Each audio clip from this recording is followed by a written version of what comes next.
Hey guys, welcome back to another episode of GM Fantasy. I'm Paul, and in today's video, we're going to take a look at 5 guys I think you need to go trade for immediately. So let's check it out. Alright guys, week 8 is on the docket, and it's Bye-Mageddon, so now we're going to have to get some players, to fill in some spots for some bye weeks and some injuries.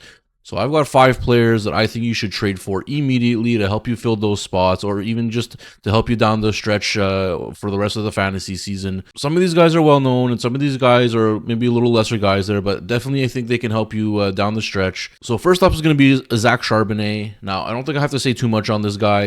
He's at the beginning of this season, he was already viewed as kind of like the 1B or just an injury away from becoming a league winner.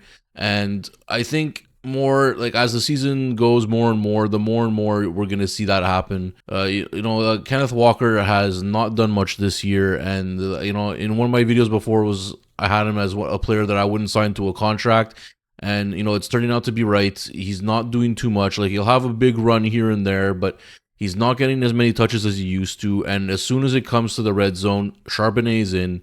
Last game is a prime example. He didn't even have many yards, but he had 2 touchdowns. He had a much better fantasy day than Kenneth Walker, and I still think that's going to be the case, for weeks to come.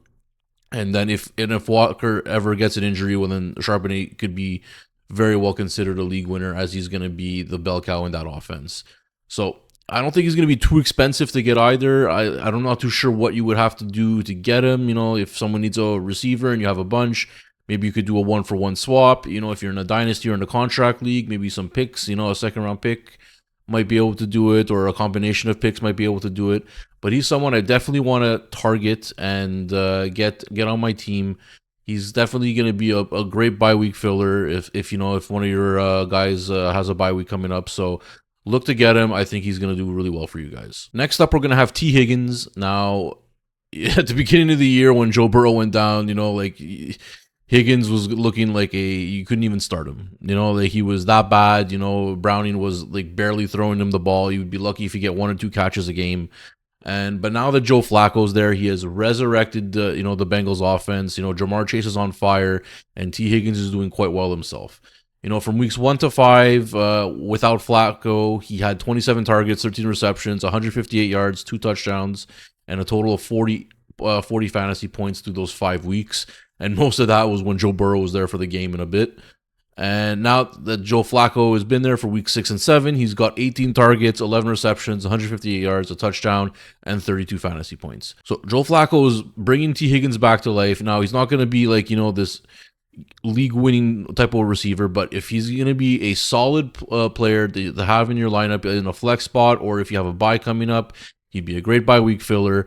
He's not going to be that expensive, so I would definitely look to trade for him. I can see him really helping teams down the stretch. And if you remember, like last year in the fantasy playoffs, he won you some tournaments if you had him in some tournaments. Go after T. Higgins. He's not going to cost a lot, and I definitely think he's going to be a prime contributor to your team. All right, after that, we're going to have Chris Olave, and this is going to be a little asterisk on this one. Only trade for him if you're in a redraft league. If you're in a dynasty league or a contract league, I would advise going after him. But if you're in a redraft league, then definitely go after him this year. He's healthy, which is great. He hasn't had any major injuries whatsoever, no concussions. So that was the big scare coming into the season. And so far, he's avoided all that. So that's fantastic. And honestly, Rattler looks for him all day. He's the number 1 wide receiver on the team. He's producing pretty well. He's not, lighting up the charts by any means, but he's definitely a solid wide receiver, a good solid wide receiver too in my books.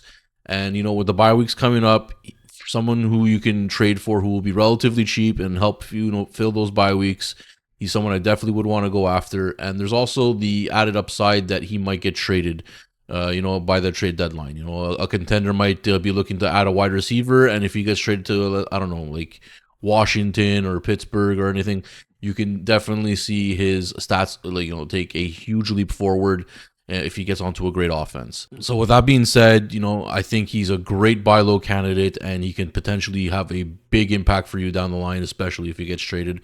So look to go over Chris Olave. Next up, we got Devontae Smith, and he's been having a decent year all year. He's been doing Smith-like things. 1 week he shows up, the next week I wouldn't say he disappears, but he doesn't have the biggest game. But now AJ Brown is starting to have hamstring problems. I mentioned this before in another video, as AJ Brown was one of my targets to trade away.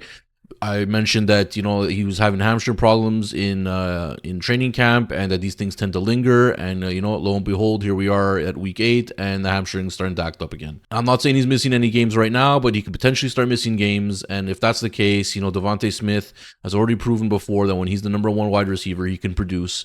So definitely look to go after Devontae Smith. Even if AJ Brown sticks around, he'll have great games. He'll be a great bye week filler. You can see that after through 7 games, he's got 40 targets. He's yards per target, he's 3rd. Catch percentage, he's 4th.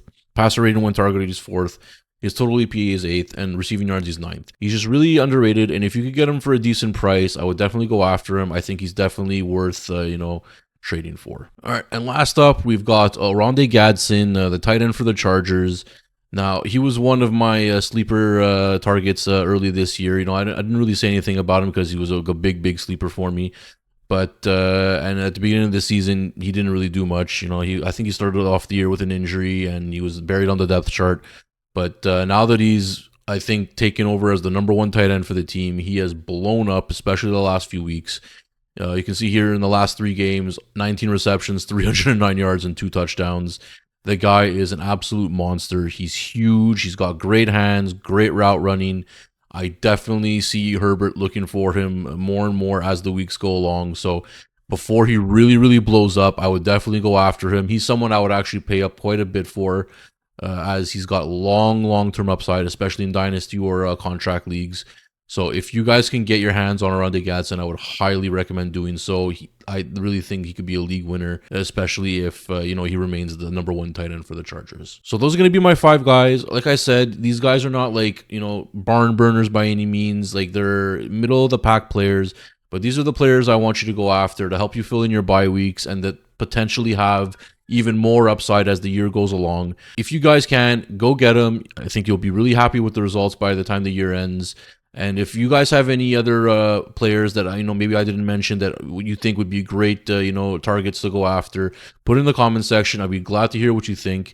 And if you guys don't disagree with any of my targets, let me know why, because I'm curious. I think these guys are great players, but if you have some good reasons why they won't be, I'd like to hear about it. So put it in the comment section, and don't forget also, guys, we still got that contest going on. So if you guys wanted to get into a contract league with me in the next subscriber league, it's super easy, guys. All you gotta do is like the video, subscribe to the channel, write the word subscribed in the comment section, and send me a screenshot of that, either to my X account or my email, and then I'll get back to you letting you know you're in the contest, and then we'll have a draw on August 1st for 1 lucky subscriber to get in. And guys, if we get to 1,000 subscribers by August 1st, I'll sponsor an entire league.